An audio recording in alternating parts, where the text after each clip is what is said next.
Okay, good afternoon, everyone. Thanks, first of all, for braving our biblical storm. Our guest today, for him, it's just a breakfast, but for us, this is serious.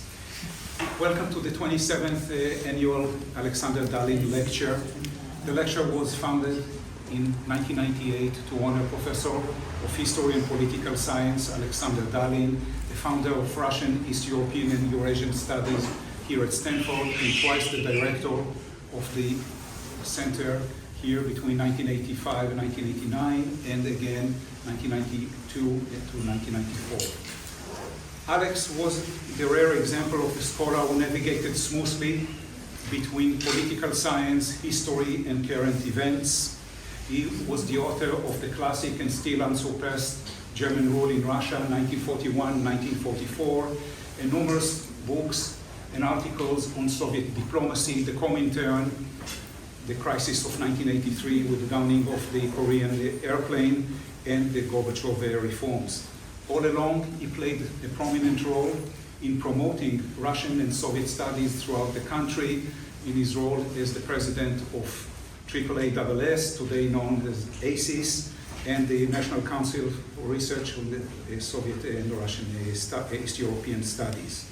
He was also very active in establishing relations with communist bloc, former communist bloc later, academics, bringing people here, extending our reach to these countries, active in establishment of the Stanford Democracy Fellows here, and later on played a role in the establishment, the creation of the European University in St. Petersburg. We're very happy to have today in the audience Professor Gay Lepidus, Alex Widow, and Professor Emeritus David Holloway, his successor as the Spruance Chair for International History here at Stanford. It is my honor to introduce to this year's speaker, Professor Serhiy Plokhy, the Mikhailo Khrushchevsky Professor for Ukrainian History and Director of the Ukrainian Research Institute at Harvard University. Over the last 2 decades, Serhiy established himself literally as the leading authority in Ukrainian history throughout the country, and I would say the world, and a voice to be heard in East European history and politics, the Cold War, and the demise of the Soviet Union. Sorry, his list is very, very long. And I would say that few, if any, played a more prominent role than Serhiy in promoting Ukrainian history and introducing it to a new generation of students, academics, and the public in general. He is the rare case of a scholar who produces doorstop volumes that are also page turners that you cannot put down, and I will just mention a few of my favorites, whether it is The Gates of Europe, The Finest History of Ukraine, or The Last Empire, the amazing account of the last days, the final days of the Soviet Union. Most recently, he published a book that he will talk about it, by the way, tomorrow over a lunch seminar about war in the nuclear zone in Chernobyl. And the list of his awards is too long for this evening, so I will just cite the Lionel Gelder Prize, the Bailey Gifford, and the Duke of Darmstadt Prize for writing history and nonfiction. Today, Professor Plokhy will share with us his thoughts about the war in Ukraine through the eyes of an historian. Very often we hear just from political scientists, military and policy makers. This would be an original venue for all of us. Please join me in welcoming Professor Serhiy Plokhy.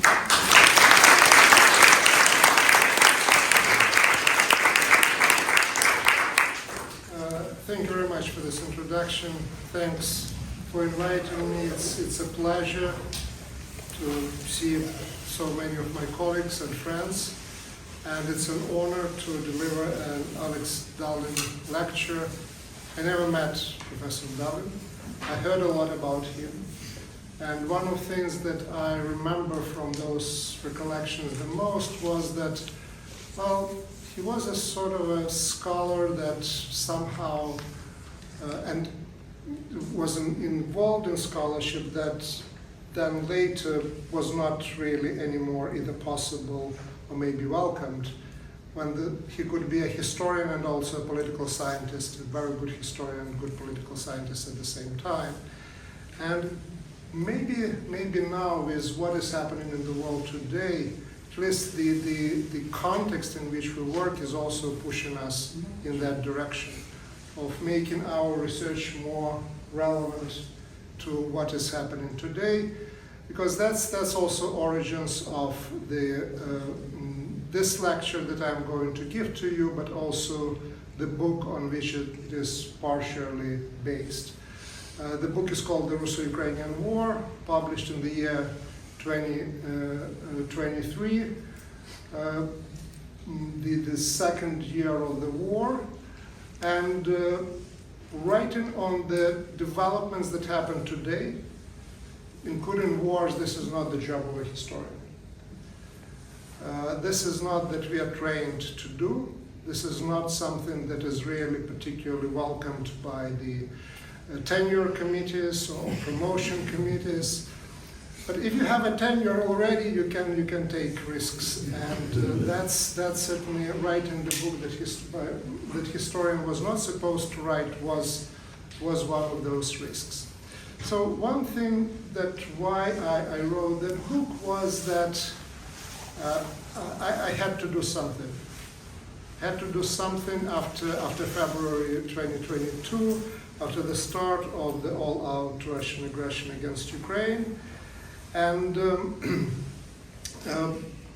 one thing that I realized that there was a demand for that, because people kept inviting me to give interviews and I was writing op-eds, was in a very simple terms the idea of setting the record straight.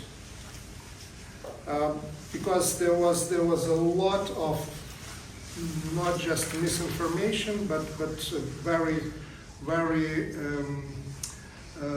specific distortion of history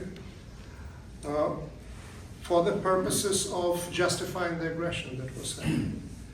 And the first salvo in the war was really fought, at least from my perspective as a historian, was not on that night in February 2022, but roughly half of a year earlier, with an article appearing on the website of the Russian president under the name of Vladimir Putin, and the title was on the historical unity of Russians and Ukrainians. It appeared, it seems to me, late June or July. It was summer. And I remember through the rest of the summer discussion with my colleagues both in Ukraine and outside of Ukraine. And the whole thing was so helpless from the perspective of a historian that the consensus eventually emerged that actually don't try to engage with that. Because you would provide one way or another legitimacy. Okay, there is one perspective, there is another perspective. And one of my colleagues said, well, you know, they released it specifically in late June and July because everyone is on vacation and hopefully no one would notice what was there and there would be no criticism. Of course, that was just a clear limitation of also our imagination of what was going on at that time. The article was a justification of the war, of the big war that would start a few short months later. But that article is a very clear, again, an attempt to use history, to abuse history, to justify something that's otherwise unjustifiable. Starting the war. It turned out to be the biggest war in European history since World War II. Potentially, if you look at specific parameters, maybe the biggest war in the world since World War II. That's if you don't count the number of the Chinese troops in North Korea. But if you count tanks, if you count the front lines, if you count resources and other things, it is the largest. It is the largest war in the world. For me as a historian, what was very obvious and what was clear in that article was that there was really nothing particularly new, or at least intellectually new. The main thesis of the article was the Russians and Ukrainians were one and the same people. Putin says that, I was saying that before, which is absolutely true. He started to say that in 2013, a few months before the annexation of the Crimea. And then the article went on saying, okay, now I will show you why it is so, by using historical evidence, selected, interpreted, misinterpreted, and using the term archives. So that was the ultimate proof that what was in the article was absolutely true. So every historian knows that just reference to the archives is not enough.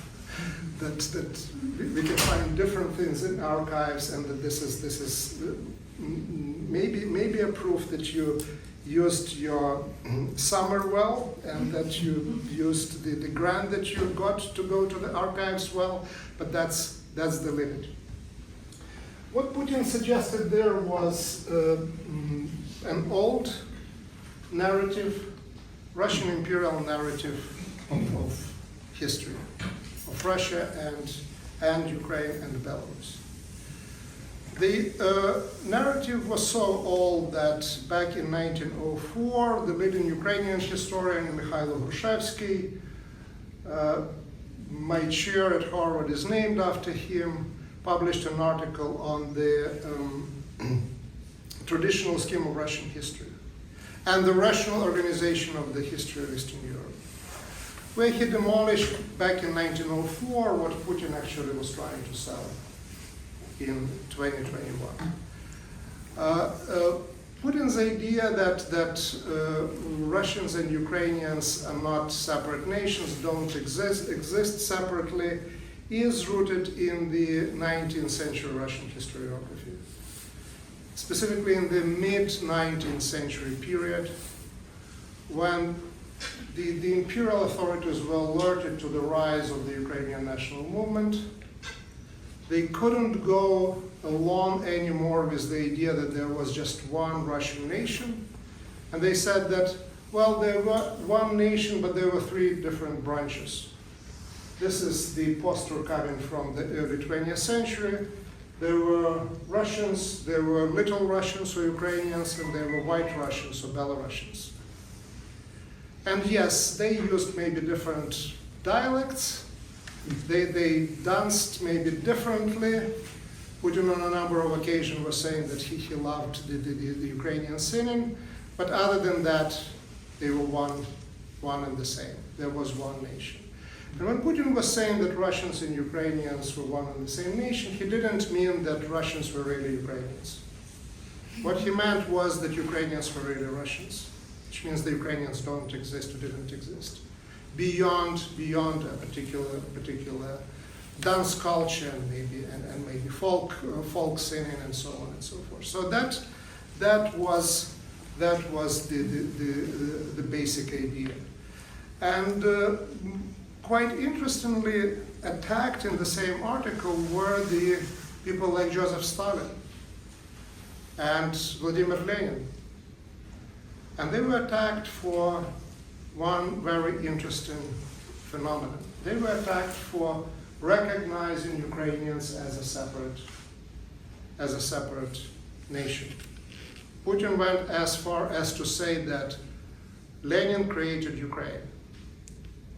The Ukrainian internet immediately exploded with all sorts of memes, and including the monument to the founders of Kiev, Kishek and Khoriev, and their sister, and there would be Lenin at that boat leading the way and building Ukraine as early as Kievan or pre-Kievan times. So what was there was lack of understanding and realization of the basic element of the Russian and Soviet history. That the Russian Empire disintegrates also partially as the result of the Bolshevik coup and Bolshevik revolution in October of 1917.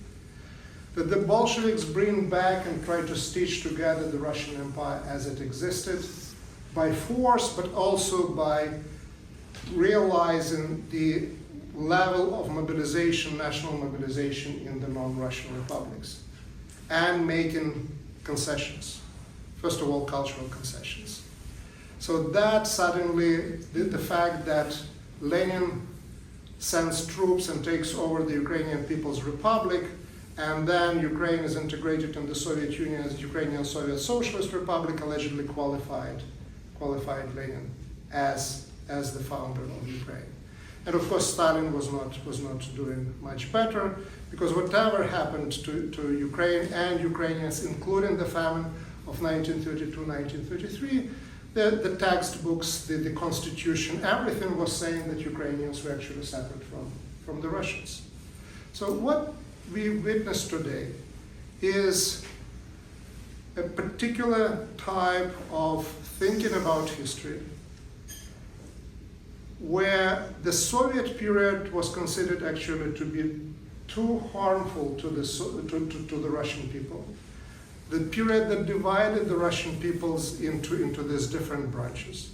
The Bolsheviks are responsible for that. And what is proposed is the idea of the Russian nation, the so-called big Russian nation, that includes Russians, Ukrainians, and Belarusians, that comes from imperial times. So whether Putin was trying to rebuild the Soviet Union or the Russian Empire, I don't think that neither of that is correct. But what is certainly there is that he takes the imperial model of Russian nation and what Russians saw from the 19th century and tries to bring it with the help of his tanks and his army into the 21st century.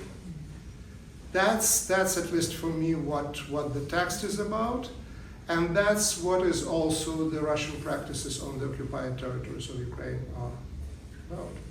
Because gone are the Soviet times when the history of Ukraine would be still on the curriculum, when the Ukrainian language and literature would be offered and taught even in Russian language schools. What is there is actually the pre-1917 pre-revolutionary practices of Russification.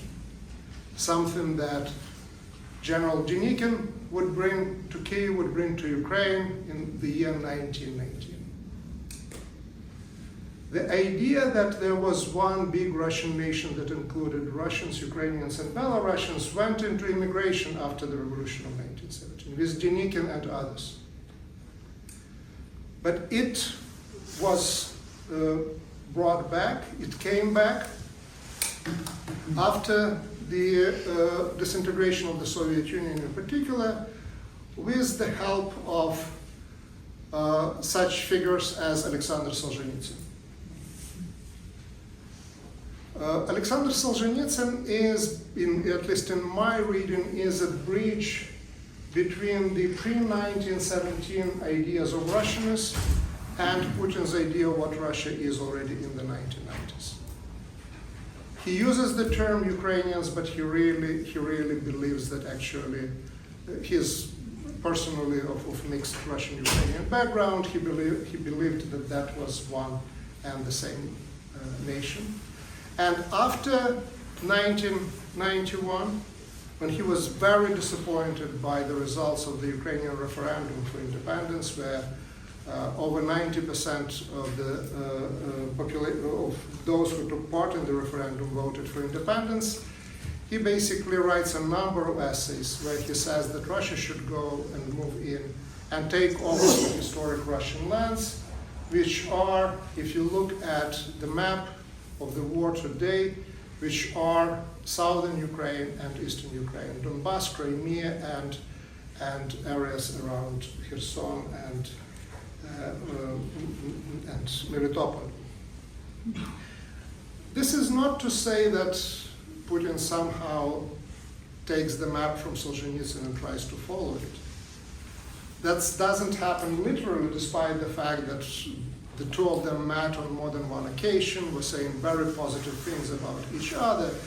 But what that really means, that if not the actual map, then the map, in terms of imagination, in terms of thinking of what is Russia and what Russians are about, that's very much the product of the 19th century being repackaged, rethought, and reapplied now after the fall of the Soviet Union.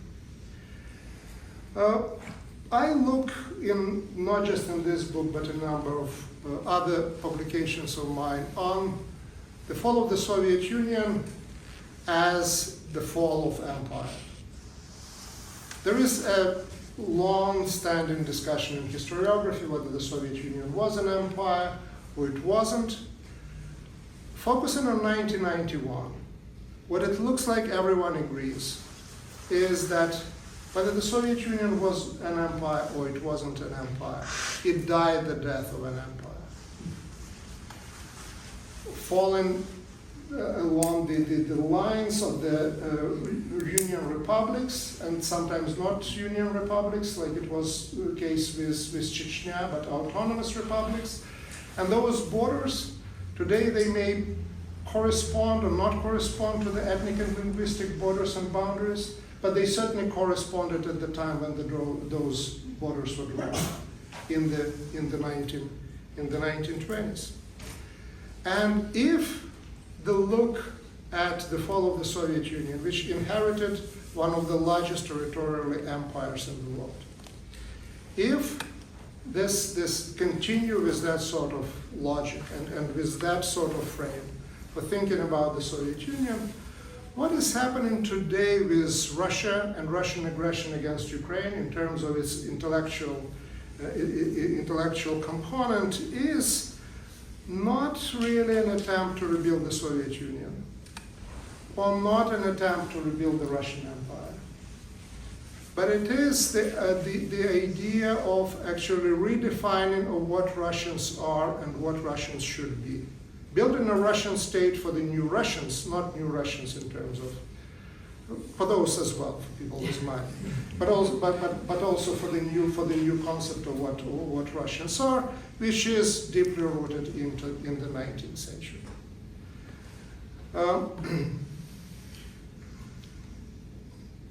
Now let me, what so far I was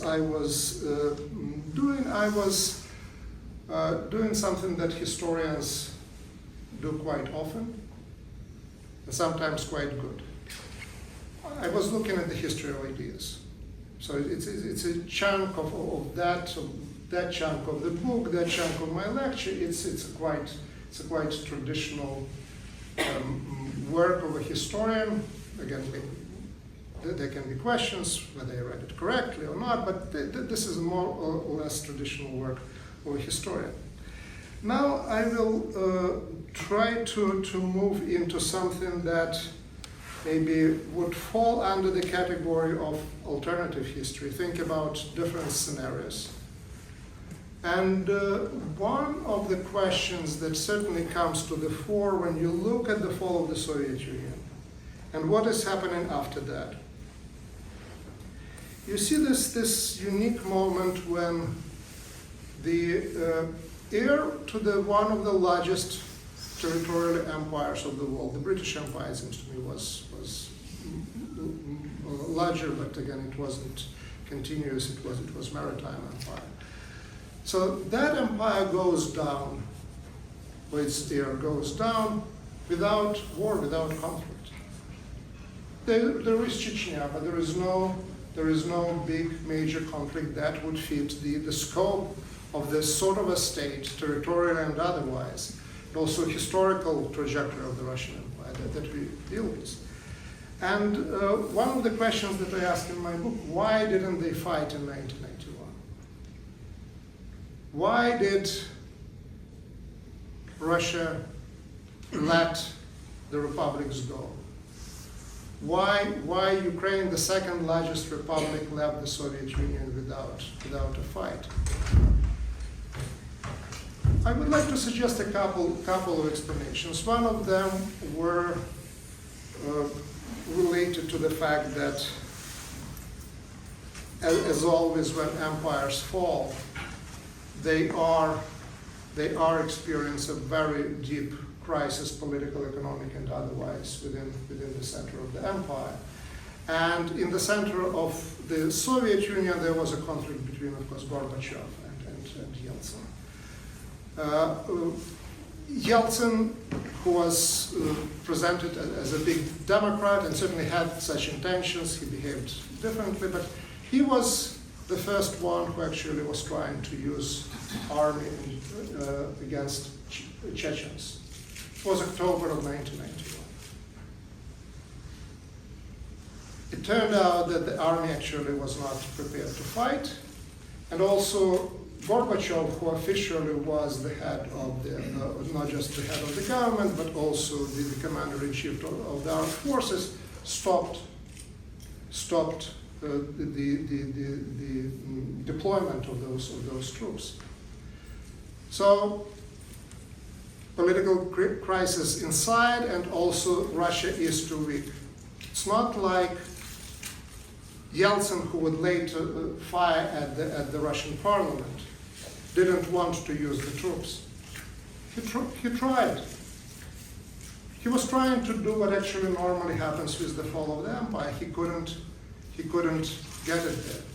Russia was too weak to actually do something even about Chechnya, and it took the entire 10 years and 2 Chechen wars to bring the Kadyrov regime under the Moscow control.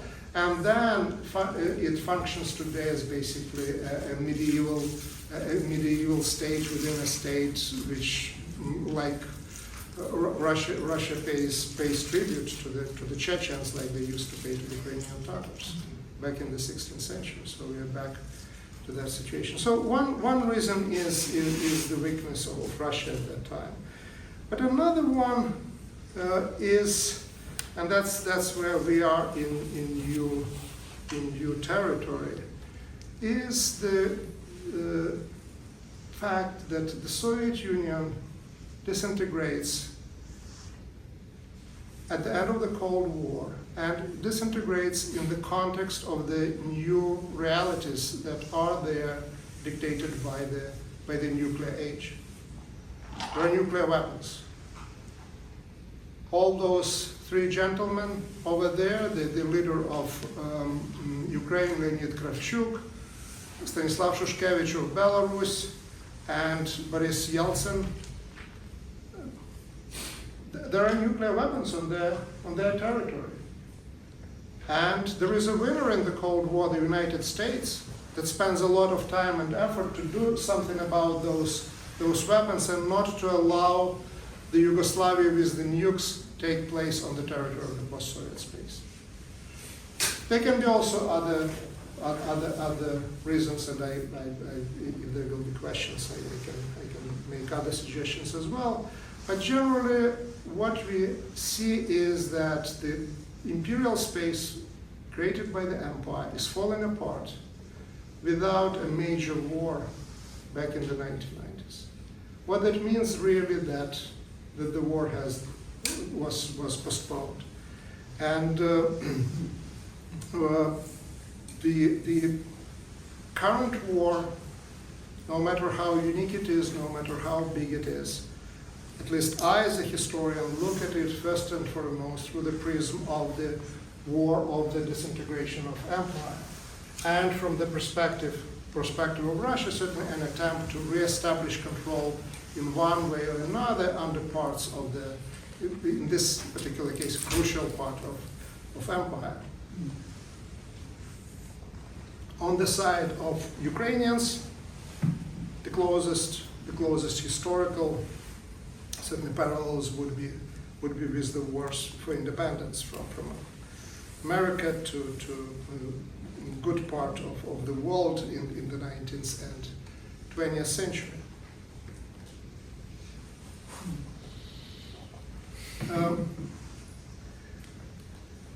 There are other ideological concepts that are being used in this war. On the Ukrainian side, they are one of the forms of nationalism that we see in all the wars for independence, which is a particular nationalism in which the dominant force is basically a political nationalism and thinking about your own country, about your own identity, not in exclusivist terms. So, for those of you who follow what is happening on the front lines and watch videos from the front line, from the Ukrainian side in particular, it's difficult not to notice that actually there are two languages in which Ukraine is fighting this war. One of them is Ukrainian, another is Russian. So the army is fighting using two languages at the same time. If you look at the people who are in the news, when the news are about Ukraine, from President Zelensky to the Minister of Defense Umerov, you see that not all of them are Ukrainians. They are political Ukrainians, but they're not ethnic Ukrainians. Not all of them are Christians. The two that I mentioned, at least practicing or not practicing, Zelensky certainly is of Jewish background, Umerov is of Ukrainian Tatar Muslim background. So that is the model of a nation and the Ukrainian know-how for the resistance that really made Ukraine to withstand first the takeover of the Crimea and war in Donbass in 2014 and 2015, and then the all-out aggression against Ukraine in 2022.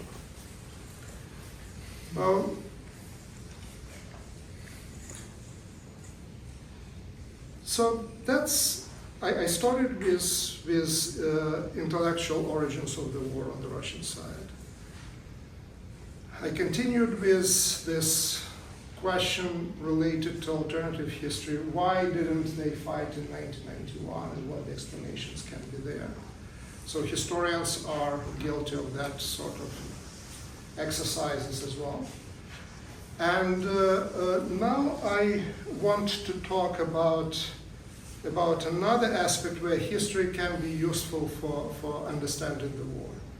And that's looking for historical parallels and trying to learn from them. And one thing when it comes to the Crimea of 2014 is the parallel that was drawn already very early on in March of 2014 by a prominent Russian historian, Andrei Zubov, who said that, wow, what we are witnessing there, the referendum, the so-called referendum was announced but still didn't take place, this is Anschluss.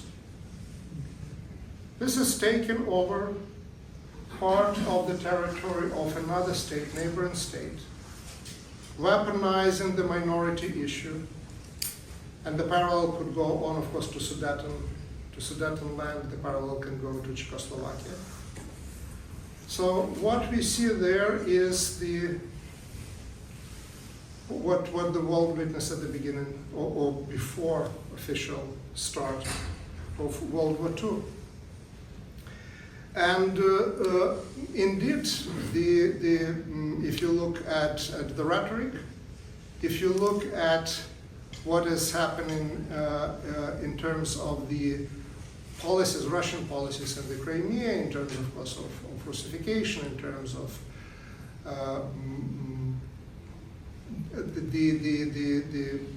not just Ukrainians who live in the peninsula, but also a significant number, maybe even a larger number of the Crimean Tatars. So the story is very much reminds us about 1938, 1939. It reminds us about those developments not only in the context of the Crimea, but also if you look at certain things that in historiography is not known as appeasement.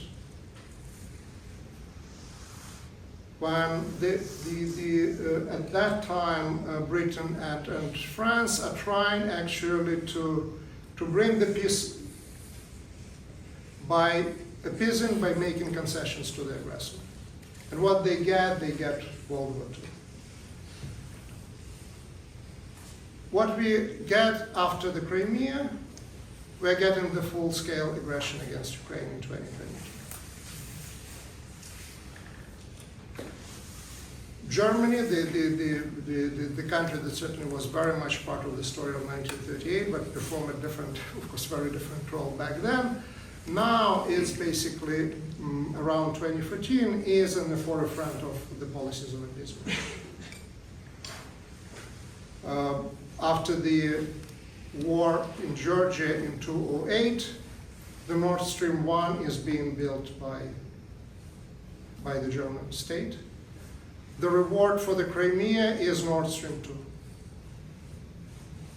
So the idea is that actually making concessions, getting involved in building more of the economic ties and making money together, that's the way to solve the problem.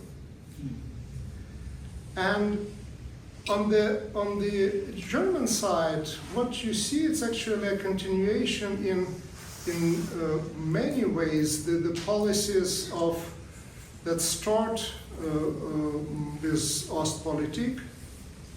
It started with detente, at least it's in European context at the beginning of the 1970s. That's where the Russian oil and gas started to come to Europe. And it worked. They could show back in 1989, look, we engaged with the East. We engaged with East Germany. We recognized the borders. We engaged with the Soviet Union. We brought better relations and we brought detente to Europe. We brought jobs to our workers, and we achieved reunification of Germany, and we achieved it in a peaceful way. Why fix something that works? Let's build more Nord Streams. Let's build more Druzhbas. Let's engage in that. And this is the story that started in the 1970s and didn't end until actually last year with the Russian gas coming to Austria. So there was in between the end of the Cold War, there was disintegration of the Soviet Union, there was one war or another, but there was the trend, the particular type of not just economic activities, thinking about international economic relations, but also international relations in general, that actually continued and really didn't pay attention to what was happening with Russia, with new regime, with new ideology, and with the territorial aggression against Georgia, against Ukraine, full-out war against Ukraine. That is, again, one form of appeasement to the Minsk agreements of 2015. The Belarusian strongman Alexander Lukashenko is portrayed there as a big peacemaker. Angela Merkel is there. I still look forward to reading her memoirs. Then we get the war. You probably remember what happened at the war, at the start of the war. A couple of weeks before the war started, every single Western embassy was located from Kiev.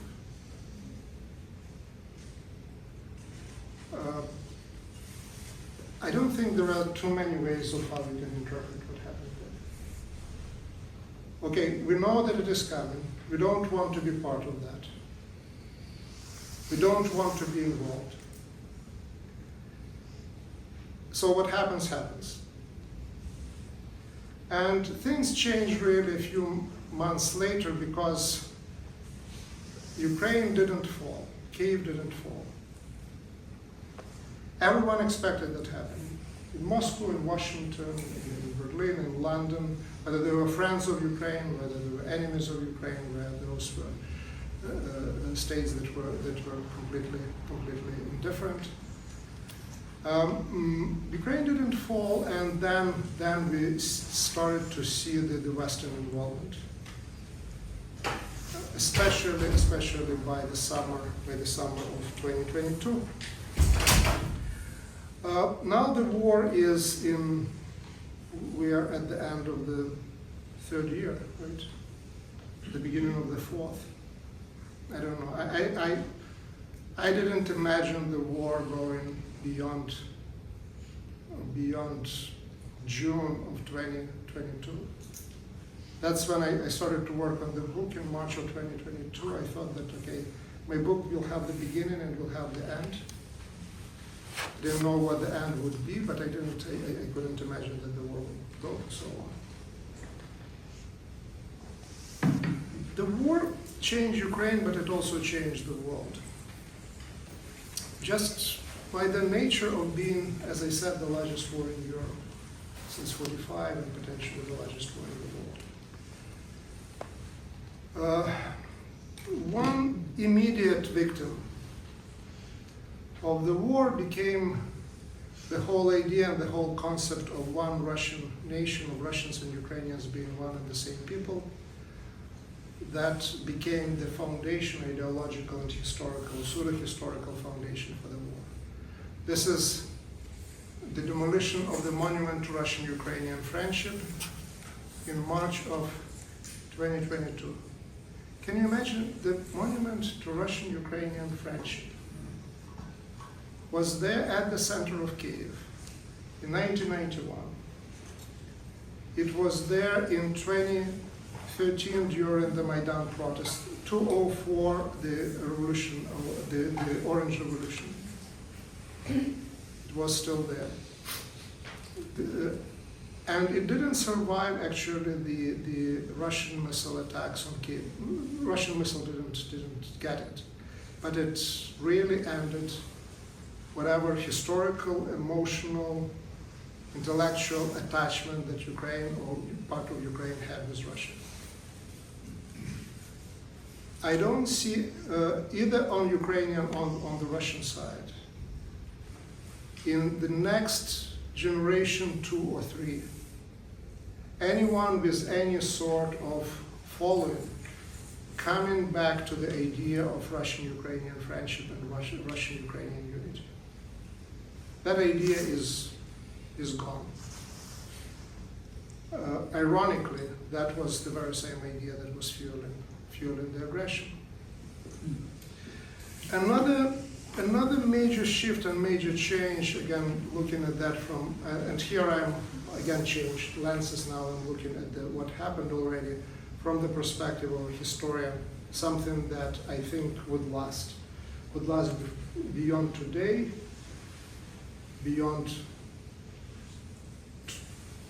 tomorrow, a few years ahead, Zelensky, Trump, Putin, and so on and so forth, something that goes beyond that.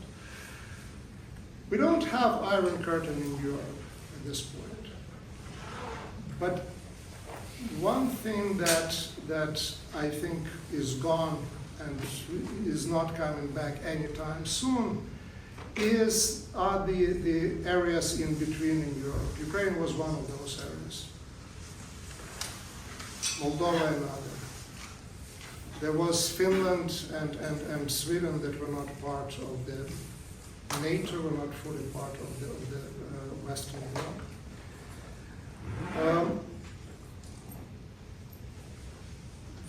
Sweden and Finland joining NATO very clearly draw the border and draw the boundary on the Russian border. We don't know what will happen in Ukraine. But one thing that is very obvious that they actually, no matter who says that, no matter who wants it, there will be no neutral Ukraine. Either there will be Ukraine, and then it will be not neutral, or there will be no Ukraine as the result of Ukraine being neutral. So the so-called gray zones actually are disappearing in Europe. Even Cold War had its sort of gray zones. There was Yugoslavia, and there was Finland. It doesn't look, actually, this is something that will happen in the future. Another big thing I mentioned to you, that after 50 years of Russian gas going to Austria, that sort of trade was stopped. There is a lot of excitement in Germany and in other places that in case there is a ceasefire, in case there is the end of war in Ukraine, going back to business as usual. I'm sure that some including economic ties, will be rebuilt, but others will not be, because of what actually happened during the last 3 years. Because of the emergence of a different understanding of Russia, also on the political level in Europe, in the countries of the European Union, and because the markets that Russia left are already being taken over, including by the American liquefied gas. As I said, we don't know what will happen in Ukraine, but Ukraine that stays independent is already on the track to join the European Union. Which again, one more indication that the gray zones are disappearing. This is another, as it seems to me, the long-term impact already of the war, irrespective of its end. We see also a return to something that was the China-Soviet alliance of the 1950s, which certainly was, and for a very good reason, portrayed during the Cold War as the alliance of the two communist states. It was about ideology, it was about communism. Well, ideology is gone today. Well, there is Communist Party in China. How communist the division is there when it comes to economy doesn't matter. But let's say it's 100% communist. But you look at Russia, it is not communist at all. But they're together. They're together for opposition to for the reasons of opposition to the West, interdependence, geographical location, and so on and so forth. You know that the alliance of the 1950s didn't last for too long. You don't know how long the new one would last. But what we know is that the roles of these two partners, they changed. If in the 1950s it was the Soviet, in this particular case, like portrayed as a classic Russian, the Russian who was in the driving seat, who was more advanced, who was sharing knowledge and expertise, and the Chinese was a reckless who was trying or it was bragging about the nuclear weapons, and that there was no real threat to communism from the nuclear war. Now it looks like that the China is someone who is more responsible, who is interested in continuation with the existing international order, and Russia is basically reckless, who is trying to destroy the world around. What we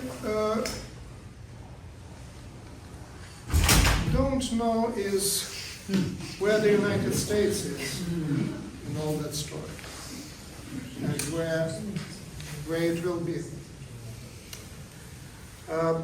I can tell you that, and probably those of you who follow the Ukrainian news and have friends on Facebook and social platforms know that it's actually, this is a very, very green time in Ukraine.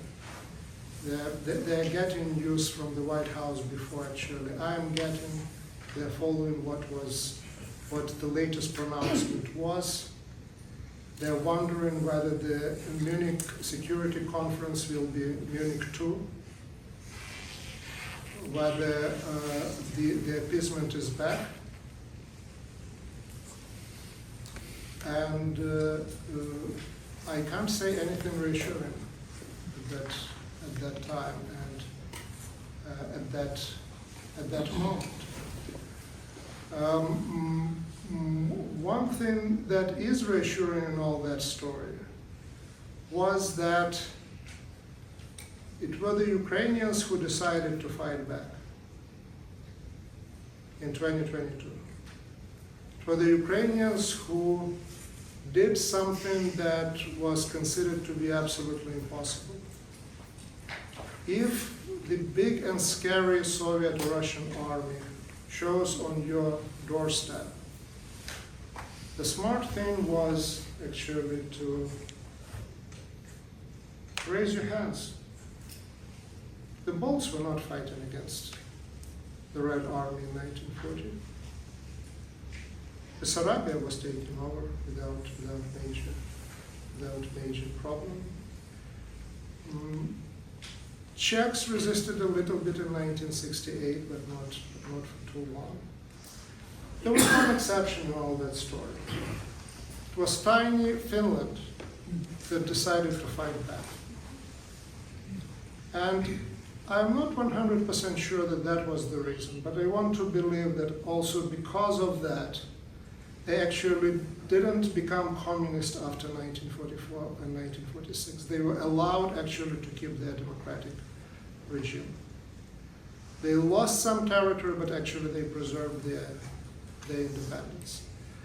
And we can find in history a lot of things, inspiring and less inspiring.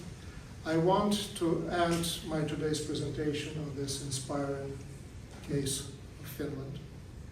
I hope Ukraine will be next Finland. Thank you.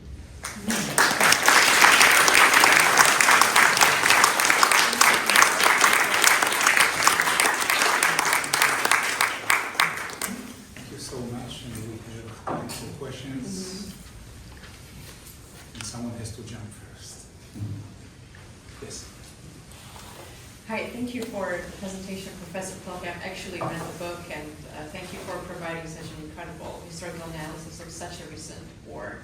I come from Georgia, so I have a great understanding of what Russia can do to the world. And you said that in 2008, the Germans started a pipeline. In 2013, 2014, Germany started another pipeline. And today, actually, the news are coming out that Donald Trump is trying to invite Putin to the United States, go to visit Russia. Munich conference, like you said, has a lot of ambiguities as well. So it looks like there might be another reward after the biggest war of Europe of the 21st century. So do you think there are some historical examples where the West could have responded in the right way? Is there something we could have learned from the past? Thank you. There is always hope.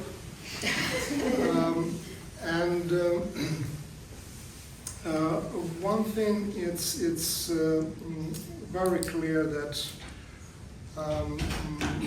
the West in general has a short attention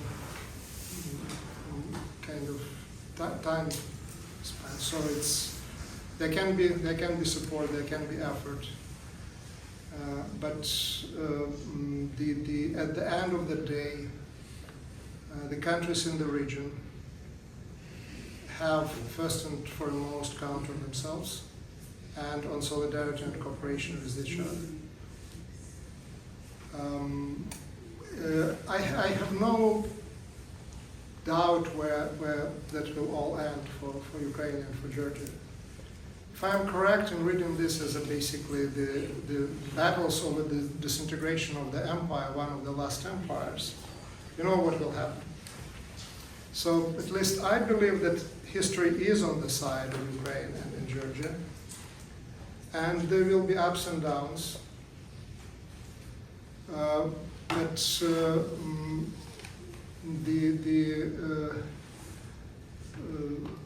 the idea is that, like empires, the nations that rebel against the empires have to think long term. This is a game that historians study. This is the battle that just goes beyond one generation. I wish I could say something more uplifting. That's actually as far as I can go under the circumstances. Catherine. Thank you for a really fascinating talk. I wanted to ask, it is absolutely clear that any notion or feeling that Ukrainians might have had of some kind of kinship with Russians has been destroyed. But you stress that that has happened on both sides, and I'm wondering, do you think that Putin and the Kremlin's rhetoric and insistence that they're really Russians, that has not penetrated the population and that people don't believe that? Well, I think that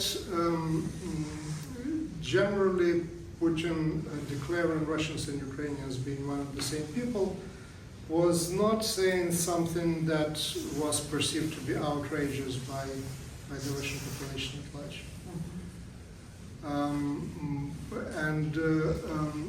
One of the reasons was also the linguistic situation in Ukraine. Right? So a lot of people just linked nationality and identity and connected with language. But I have difficulty imagining the situation in which by now the estimates of killed and wounded Russians are approaching 200,000, something like that. This dwarfs the Afghanistan and what was happening there. I can't imagine that those body bags that go to Russia really can be interpreted or reinterpreted as gifts of brotherly love, and the idea that this is the same people, this is the same space. So it's difficult to judge what is happening now in Russia. But at some point, and historically in a very short period of time, there will be an attempt to look back at what happened and try to make sense out of that. And historically in Russian-Ukrainian relations, if there is a persistent resistance, the idea of brotherhood changes. So very few Russians consider the people in Western Ukraine, where there was nationalist resistance after the World War II, to be Russians. I think that we'll have the same fact after this war as we had after the World War II. The war is also one of the most ferocious wars fought in Europe. The level of massacres, killing of civilians, executions, and also what we hear from both sides, very often not taking prisoners. So there are prisoners, but very often they don't take. Do you see any ideological component there, or simply the nature of the war, the atrocities of the bombardments, etc., that escalate violence, or you see actually something that beyond it, ideological or political? Yes, I think that, and again, you have to be a sociologist and base it on more than just somebody's impression, but my feeling is that before 2022 in particular, the Ukrainians, the absolute majority of Ukrainians, the absolute majority of Russians as well, actually didn't believe that the war was possible. That was a crazy idea, how we can shoot each other, how we can kill each other. And the Ukrainians were watching news. Russia was there in Chechnya, destroying destroying Grozny.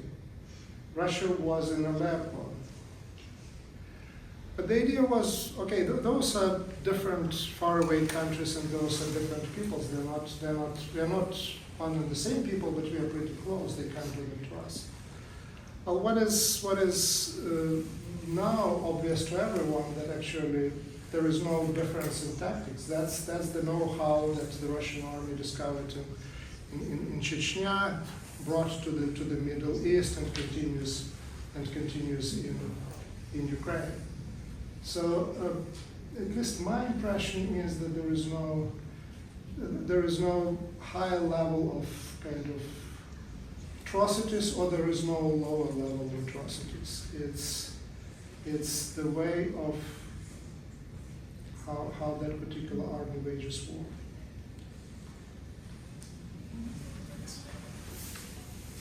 Thank you very much for the lecture. My question is, why do you think the war did not end when Joe Biden was the president? And what is more relative here? He did not want to do that, or he could not do that? Well, I think there were two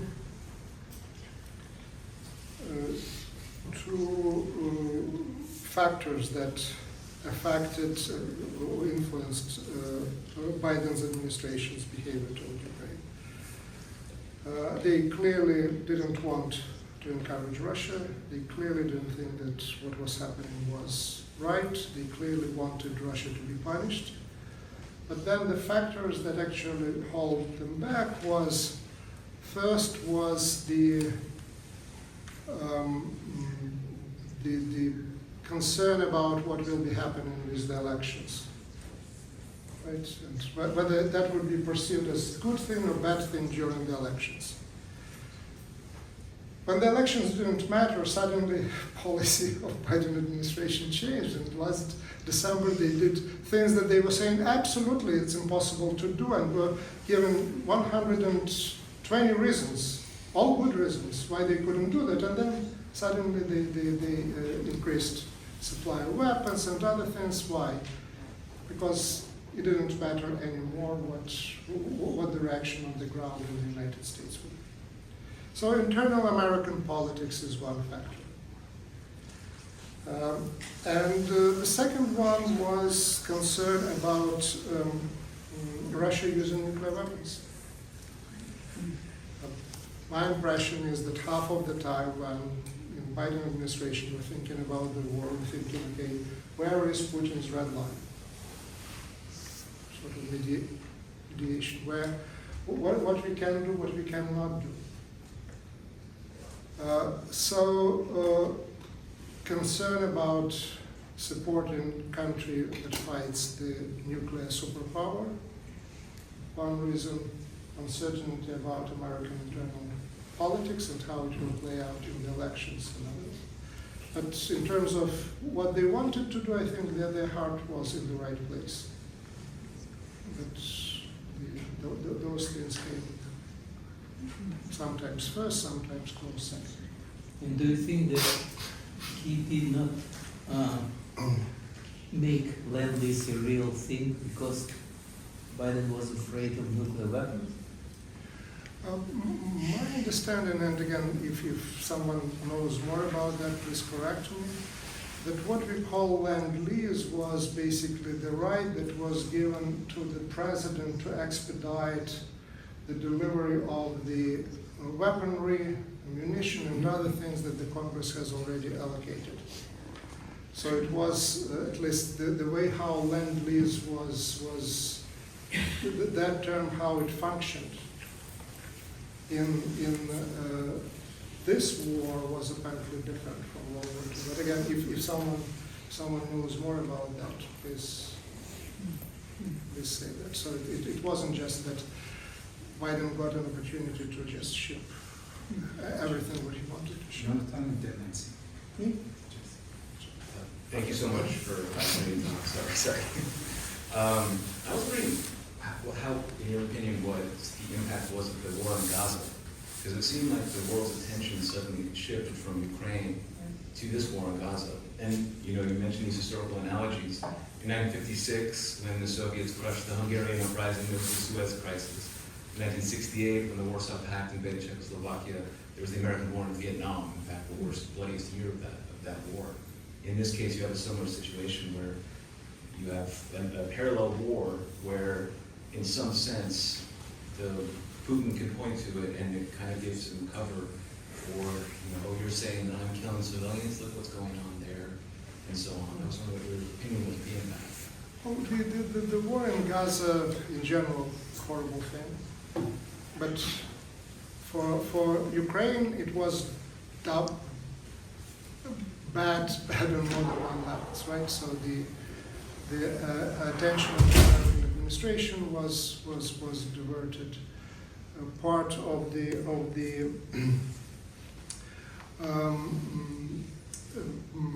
anti-aircraft missiles and they either were not shipped or had to be relocated and couldn't to defend the American troops in the region, right?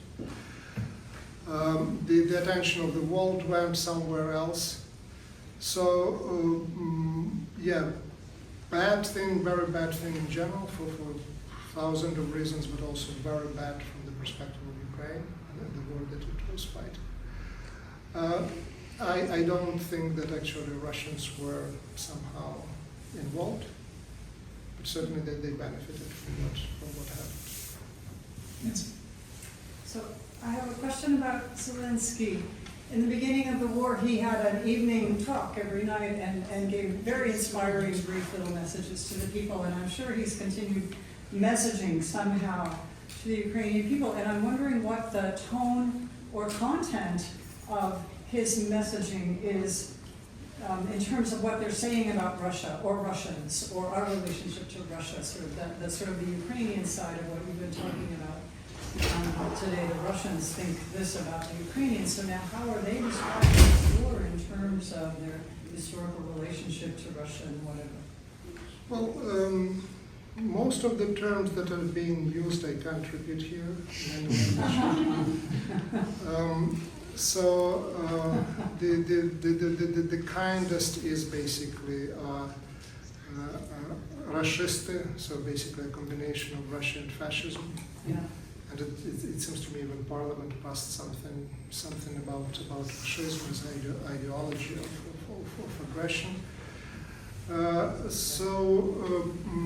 The society, or at least the part of the society that talks, writes, and communicates, absolutely rejects the idea that this is Putin's war. So the working idea is actually that this is Russia that is fighting the war. Ukrainians also going through the Orange Revolution of dignity, getting rid of the rulers that they didn't like. They just can't comprehend what is happening in Russia. What you are fighting for, why you are going there, how you can tolerate the government like that. So yeah, there is basically a lot of I don't know, rejection of Russia as a whole, not just bad, good people, bad government. That was for a long period of time. That's not the working formula or the formula that works in Ukraine today. At least that's my understanding. Thanks so much for your talk. I was going to ask if you could go to the 1994 Budapest Memorandum and just help explain where the confidence in Western or U.S. security assurances came from, and if moving forward there's any value in the U.S. telling Ukraine that it will have its best interests or security in mind. Yeah, so the story of memorandum was the story of disintegration of the Soviet Union, chunks of the Soviet nuclear arsenal staying in 4 republics. Apart from Russia, it was Kazakhstan, Belarus, Ukraine. Ukraine was the only country that actually trying to say there is something wrong with that. Ukrainians were saying that It's wrong to take from us actually nuclear weapons at the time when Russia making claims for Crimea. It's wrong to take nuclear weapons that are on our territory and to add insult to injury and send them to Russia. It's wrong to take weapons and not provide any compensation. And they were engaged in that sort of back and forth with Russia and with the United States. And eventually the 94 memorandum was the best what Ukraine could get at that time. They wanted guarantees, they got assurances, security assurances. There was a lot of discussion and debate of whether the Budapest memorandum was good or bad. Now, with the war like that, I don't think there can be too many opinions on what the Budapest memorandum did, because what it did, it removed the nuclear umbrella from part of Eastern or Central Europe. That security vacuum that was created, and they traditionally attract all sorts of aggressions. The security vacuum was not filled with anything of any importance, either the NATO nuclear umbrella or some sort of military guarantees. So there was a security vacuum in Central Europe waiting actually to explode. There was a huge hole in the wall. The wallpaper was put on that wall called Budapest Memorandum. And people moved on. Problem solved. Really until 2014, until 2022, there could be all sorts of, okay, maybe they solved it in a good way and nothing would happen. Now we know for sure that that's what happened. And looking forward to the peace, that's also a lesson of the Budapest Memorandum. If you use another document as a wallpaper and the hole is there, the wall will collapse. Maybe not during your presidential term in the office, but it will collapse. That's at least how I look at Budapest Memorandum. Final question, thank you. Thank you very much for the lecture. My question follows on from your last answer, and that is, when you think about the future, and you talked, of course, about the past and the pre-war situation, and you quoted Zubov and his parallel with the Anschluss. But I'm thinking, how do you think about European security? What kind of framework will best provide a place, a secure place for Ukraine? Is it the people who would argue Ukraine in NATO, a strong NATO confronting Russia? The statements of the last couple of days seem to certainly raise questions about that. Do you think it's all open at the moment, or how do you think about that, and what do you think might be possible? Generally speaking, in terms of the security architecture for Europe, I believe that what is emerging is partitioned Europe without gray zones. So whatever is gray will eventually become either white or black, depending on what you consider to be white and black. Clearly what we see today is the way how the war is going, where Russia is, where the United States is, the Ukrainian argument that it's in the interest of the European security that Ukraine would be part of NATO is not getting much traction.